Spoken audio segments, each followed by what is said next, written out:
One day, three guys who have been friends since childhood decided to spend their weekend in nature. Dan, Chris, and Jeremy decided to go fishing. Dan knew of an abandoned lake. He had heard about it from old man stories, from drunken bar regulars, and from creepy fisherman stories. Somewhere on the border of the state, there was an abandoned lake surrounded by dense forest. The fish there were said to be huge, and the nibbles were fantastic. However, no one ever came back with a catch. Nobody ever came back at all. Dan, Chris, and Jeremy didn't believe in fairy tales. They were young, they loved adrenaline, and to be honest, they just wanted to get out of town for the weekend.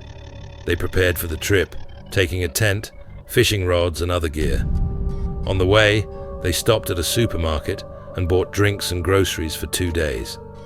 After 3 hours on the highway, Dan's old pickup truck pulled onto a dirt road with a muffled rumble. The forest here was thick and mysterious, as if something ancient was hiding in the shadows. The phones had long since lost signal. The pond appeared suddenly, silent, mirrored, shrouded in mist.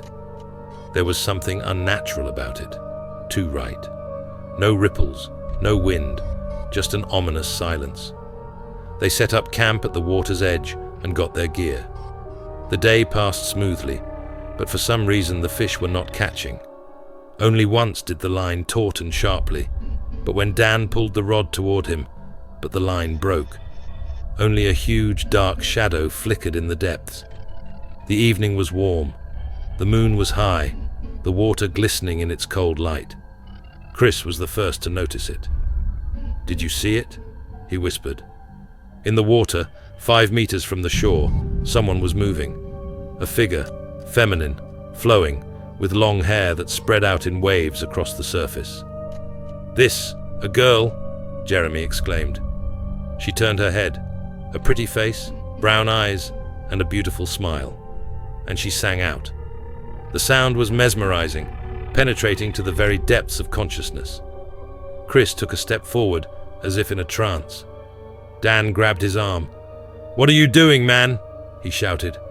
It was as if Chris had woken up. The creature was gone, only a ripple on the water. "We're leaving," Dan said firmly. "Now."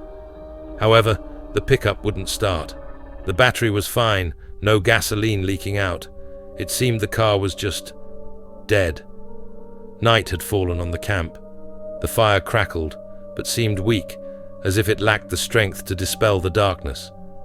Jeremy was the first to drift off to sleep, muttering something about being tired. Dan and Chris were sitting by the fire when they heard a strange sound from their friend's tent, a kind of splashing. "Jeremy?" Dan called out. Silence. Chris turned the flashlight around, illuminating the tent. It was empty. Barefoot footprints led to the water. They rushed there, but saw only ripples spreading across the surface. Jeremy had disappeared. Chris began to panic. Dan tried to calm him down, but he could feel the fear clutching at his chest. "We have to hold out until morning," he whispered. However, the night did not spare them. An hour later, Chris said he heard Jeremy's voice. It sounded from the woods. Dan saw the fear on his face, and he saw his friend slowly, unknowingly, give in to that voice. "He's alive, I can hear him." Chris jumped up and ran into the thicket. Dan couldn't hold him back, and soon he heard a scream, a piercing scream, full of pain, and then silence. Now he was alone. Dan was shivering by the fire, clutching his knife as if it could save him. The water was no longer still. Something was moving in it and whispering. Then they appeared. They looked like women, but not quite. Their bodies were covered in scales. Their arms ended in long claws, predatory smiles, filled with sharp teeth. They didn't attack. They were singing. Dan tried to fight the call, but his body was no longer obeying it. He took a step forward, then another. The water closed over him. The next morning, their camp was empty. The three friends were nowhere to be found. Only their clothes lay at the water's edge.